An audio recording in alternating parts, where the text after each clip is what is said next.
Right after Kerry seen with Iranians, guess who just offered $100,000 bounty to blow up new embassy? Former Secretary of State John Kerry was discovered secretly meeting with Iranian officials to discuss the fallout of the nuclear deal, which Representative Devin Nunes, RCA, called a violation of the Logan Act. Many others have agreed with Nunes' assessment, especially in light of the fictional charges levied against Michael Flynn. And Kerry's treachery against America and her people continues, as Kerry was spotted dining with several Iranian regime officials in Paris on Saturday. Jason Osborne, a former senior advisor to Donald Trump's 2016 campaign, tweeted of Kerry's potentially treasonous antics. So John Kerry just left a meeting at l'Avenue in Paris w/3 Iranians. A friend was sitting next to their table and heard JK blasting at real Donald Trump. The Iranians had a 5-person security detail and left in diplomatic vehicles. Is he FARA registered? Alluding to the charges levied against Flynn using the Logan Act as a basis. One of the officials was later identified as Kamal Kartsai, Iranian politician and diplomat, as well as Iran's Minister of Foreign Affairs from August 1997 until 2005. The progressive left routinely expresses their outrage over claims of collusion with a foreign power, claiming it undermines our American democracy. Yet they do not stop to consider that America is not indeed a democracy but rather a republic.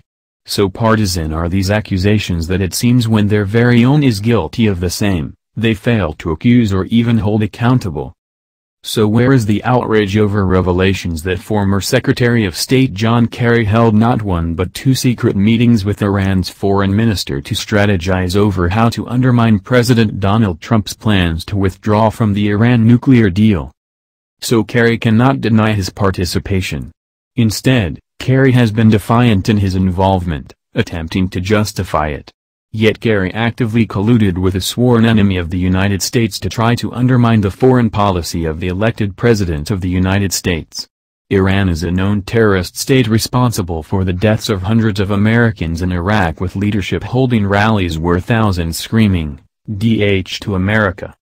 Now in yet another twist, because the opening the Jerusalem embassy was going to cause turmoil in the Middle East. You know, because they play so well together over there. Now an Iranian group has offered $100,000 to blow up that embassy. A hardline Iranian organization is reportedly offering a $100,000 reward to any person who bombs the newly opened U.S. embassy in Jerusalem, according to a translation of Farsi-language reports. A group known as the Iranian Justice Seeker Student Movement is reported to have disseminated posters calling for an attack on the U.S. Embassy in Jerusalem, which has been opposed by Palestinian and Iranian officials as an affront to the Holy City. The student justice movement will support anybody who destroy the illegal American embassy in Jerusalem, the poster states in Farsi, Arabic, and English, according to an independent translation of the propaganda poster provided to the Free Beacon.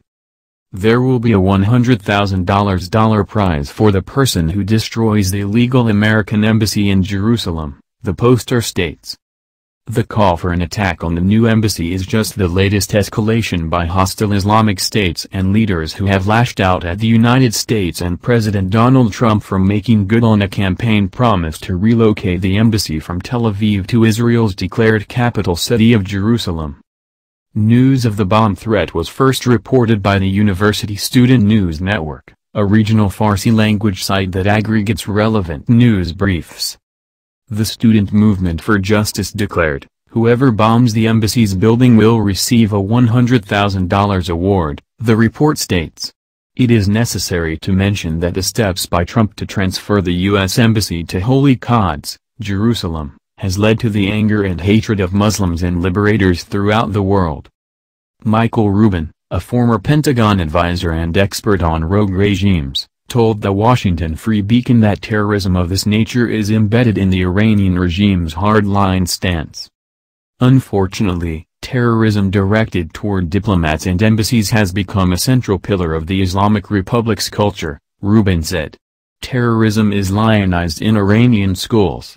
This bounty is more the rule than the exception. To blame Washington or Jerusalem is to blame the victim and give terrorists a veto over U.S. policy. Behnam Bentaloglu, and research fellow at the Foundation for Defense of Democracies, described the poster as repulsive and blamed the Iranian ruling regime for fostering such an attitude. This is nothing short of an invitation to a heinous act of an international terror by a student group that looks up to the world's foremost state sponsor of terror, the Islamic Republic of Iran, he said. Yes, if we had only just allowed the Iranians and their various terror cells and their subsidiaries to have nuclear weaponry. While the leftist progressive mainstream media attempts to sell the idea that every single Middle Eastern country other than Israel is some sort of poor, downtrodden, misunderstood nation of underdogs and martyrs for peace. Except many of these factions have quite literally been warring for centuries, and some of them wish for nothing more than the utter genocide and extinction of all things Jewish. When someone wants to deny your very right to exist, it becomes rather hard to find common ground. Kerry's meetings with Iran's leaders were not isolated incidents, but part of a formal lobbying campaign that included phone calls with European Union leaders and meetings with the presidents of Germany and France, in which, The Globe reports, he discussed the details of sanctions and regional nuclear threats in both French and English.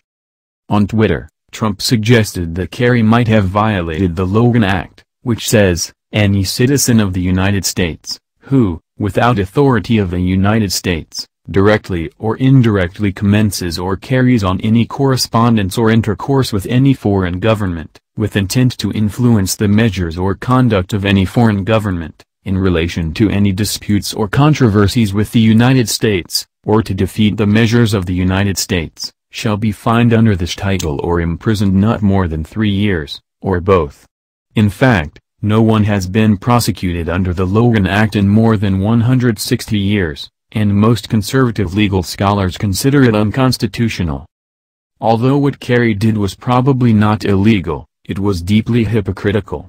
Recall that in 2015, when Senator Tom Cotton, Republican Arkansas, and 46 other Republicans wrote to Iran's leaders informing them of the Senate's constitutional role in approving international agreements, Kerry was incensed. "My reaction to the letter was utter disbelief," he said at the time. To write leaders in the middle of a negotiation, is quite stunning, and ignores more than 2 centuries of precedent in the conduct of American foreign policy, Kerry said, adding that he would never have interfered in that way no matter what the issue and no matter who was president. What a difference 3 years make. Cotton is a sitting United States Senator. The Senate has a constitutional role in foreign policy. Kerry is a private citizen. He has a constitutional role in nothing. So Kerry conspires with known terrorists against the United States and her citizens. If that isn't a violation of the Logan Act or even treason, then I don't know what is.